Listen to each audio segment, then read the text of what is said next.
Greenland held parliamentary elections on March 11, 2025. The election results revealed a clear message. Greenlanders do not want US control.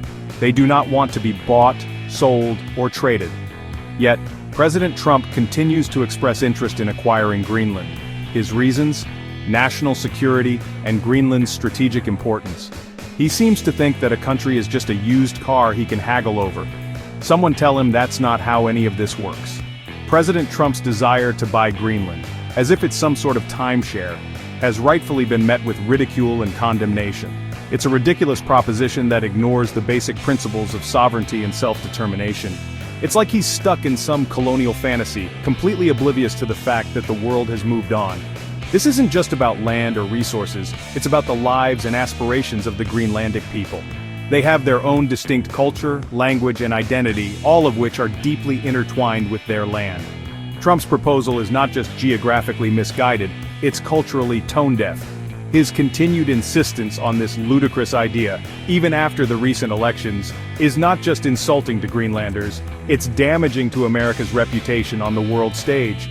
It makes the US look like a bully, throwing its weight around and ignoring the will of a sovereign people.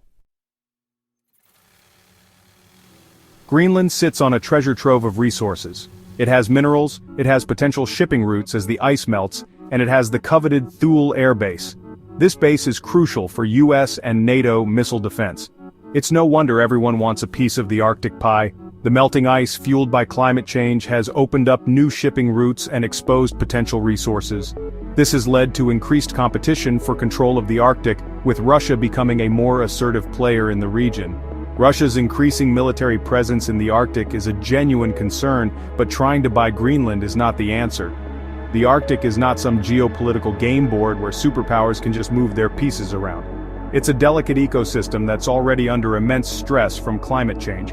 Adding a land grab into the mix will only exacerbate existing tensions and further endanger the region. The focus should be on international cooperation to address climate change and ensure the sustainable development of the Arctic, not on outdated colonial ambitions.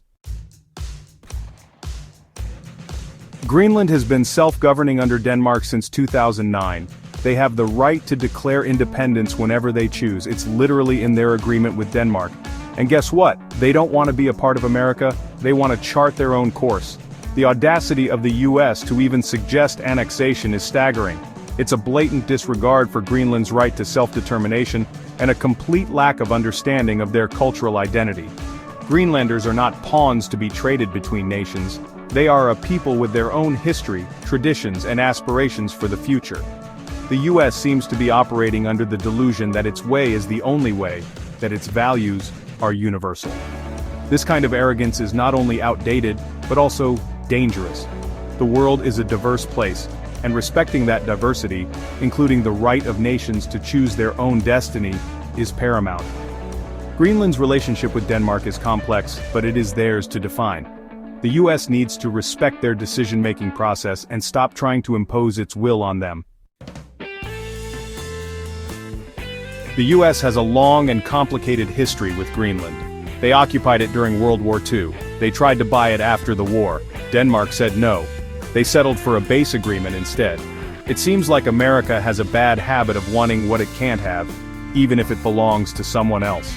Recent visits by US officials have not helped matters. They've been perceived as a show of force, an attempt to pressure Greenland into submission.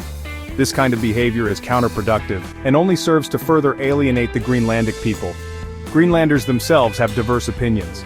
Some, like Jørgen Boasen, favor closer ties with the US, even suggesting a free association agreement. Others, like Lisa Solren Christensen, are wary of US intentions and emphasize the importance of Greenlandic unity and self-determination. Greenland's future is for Greenlanders to decide. The US needs to respect their right to self-determination and stop treating them like a bargaining chip in some geopolitical game. It's time for a reality check. Greenland is not for sale.